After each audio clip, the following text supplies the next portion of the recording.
So you just changed your own brake pads, and now the steering wheel shakes hard when you brake on the highway. Your first thought is warped rotors, but that's almost never the case.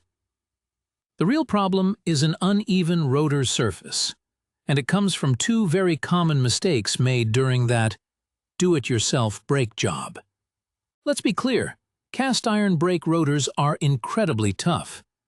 They don't physically warp or bend from heat in normal driving.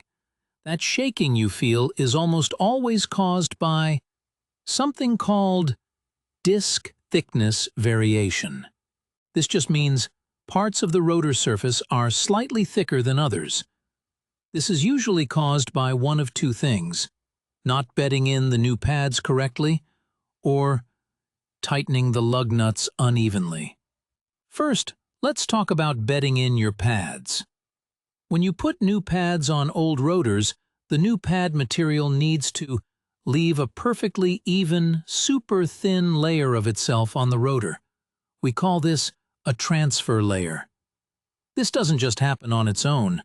You have to do a specific bed-in procedure.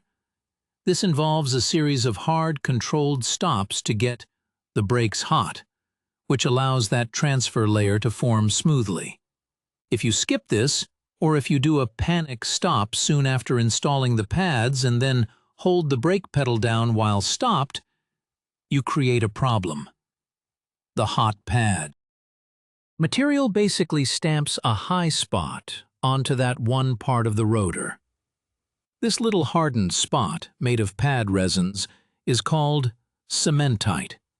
It's now a permanent part of the rotor surface. Every time the rotor spins, that tiny high spot smacks the brake pad. This impact kicks the caliper piston back, which sends a hydraulic pulse up the brake line. You feel that pulse in your foot as a rhythmic judder. Now for the second, more common cause, which creates that severe shaking in the steering wheel: uneven lug nut torque. When you use a big impact gun or even just a tire iron to tighten your lug nuts, it's very easy to put way more force on some nuts than others. An impact gun can hammer on a lug nut with hundreds of foot-pounds of force, completely uncontrolled. That huge, uneven force actually bends the center part of the rotor, called the hat, right where it bolts to the car's hub. This slight bend, which you can't even see, creates a side-to-side wobble as the rotor spins. We call that wobble lateral runout. You won't feel it while cruising, but as soon as you touch the brakes, the caliper grabs that wobbling disc. The side-to-side motion travels right up through your suspension and into the steering wheel, causing that heavy shaking. So how do you fix it? The first thing to check is the easiest to fix: the lug nut torque and the cleanliness of the hub. You'll need a floor jack, jack stands, a wire brush, and a calibrated torque wrench. Start by parking on a level surface, then safely lift the car and support it on jack stands. Never ever work on a car that's only held up by a jack. Take the wheels off. Now look at the flat face of the hub where the rotor sits. You need to take your wire brush and clean that surface completely. You also need to clean the back of the rotor hat where it touches the hub. The goal is to get both surfaces down to bare, shiny metal, with no rust or dirt. Think of it like this: if you have two flat pieces of glass and put 1 grain of sand between them, they won't sit flat. A tiny piece of rust does the same thing, forcing the rotor to sit at an angle, which causes a wobble.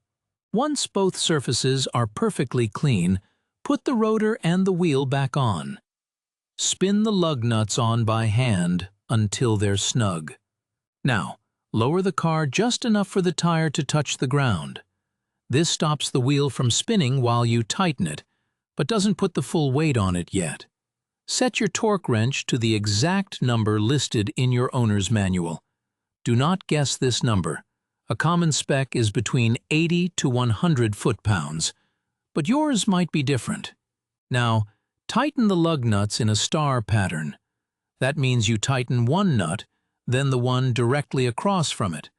Then you move to the next nut and tighten its opposite, like you're drawing a 5-pointed star. This pulls the wheel on evenly and keeps the rotor from getting bent. When you reach the right torque, the wrench will click. Go around the star pattern at least 2 times to make sure every nut is set perfectly. After you've done this for all the affected wheels, take the car for a careful test drive. If the shaking is gone, you've found and fixed the problem. If the vibration is still there, however, the damage is likely permanent. This means the improper bedding created a permanent high spot, or the wobble has already caused uneven wear on the rotor. At that point, your only options are to have the rotors machined on a proper brake lathe, or to replace them with a new set. Cleaning your hubs and using a torque wrench isn't just a one-time fix. It's a critical step you must do every single time you take a wheel off your car. It's what ensures your brakes work smoothly and safely, just like they were designed to. Before you go out and buy new parts, always check your lug nut torque first.